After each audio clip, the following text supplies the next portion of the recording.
যুক্তরাষ্ট্রের লুইজিয়ানা অঙ্গরাজ্যের new Orleans শহরে বর্ষবরণ উৎসবে গাড়ি উঠিয়ে দেওয়ার ঘটনায় নিহত মানুষের সংখ্যা বেড়ে 15তে উন্নীত হয়েছে।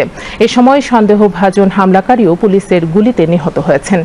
তার ছবি প্রকাশ করেছে দেশটির কেন্দ্রীয় তদন্তকারী সংস্থা FBI। এর আগে গতকাল এ ঘটনায় নিহত মানুষের সংখ্যা 10 বলা হয়েছিল। নাইট লাইফের জন্য পর্যটকদের কাছে আকর্ষণীয় নিউ অর্লিয়েন্স শহরের বুরবন স্ট্রিট। স্থানীয় সময় গতকাল বুধবার দিবাগত রাত 3:15টায় নতুন খ্রিস্টীয় বর্ষবরণের আনন্দ উৎসব চলার মধ্যে সেখানে সমবেত মানুষের উপর একটি পিকআপ ট্রাক তুলে দেন হামলাকারী। এরপর চালক লাফ দিয়ে নেমে একটি আগ্নেয়াস্ত্র দিয়ে গুলি বর্ষণ করেন। তখন পুলিশ পাল্টা গুলি ছোড়ে। হামলাকারীও নিহত হয়েছেন। AFP ও CNN এর প্রতিবেদনে বলা হয়েছে, সন্দেহভাজন হামলাকারীর নাম শামসুদ্দিন জব্বার। তিনি যুক্তরাষ্ট্রের টেক্সাসের বাসিন্দা।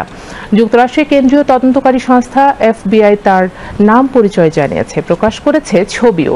শামসুদ্দিন জব্বার একসময় যুক্তরাষ্ট্রের সামরিক বাহিনীতে কাজ করেছেন। টেক্সাসের জননিরাপত্তা বিভাগ জানায়, শামসুদ্দিন জব্বার দুবার গ্রেফতার হয়েছিলেন।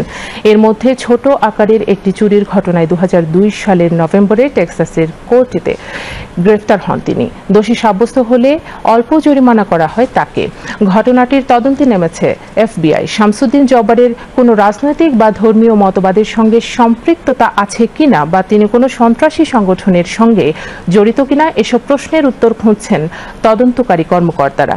আইনশৃঙ্খলা রক্ষাকারী বাহিনীর দুটি সূত্র CNN-কে জানিয়েছে, হামলার ঘটনায় ব্যবহৃত ট্রাকটিতে বরফ রাখার একটি পাত্রে একাধিক বোমা পাওয়া গেছে। সেগুলো নিষ্ক্রিয় করা হয়েছে। সঙ্গে জঙ্গি গোষ্ঠী IS-এর পতাকাও ছিল।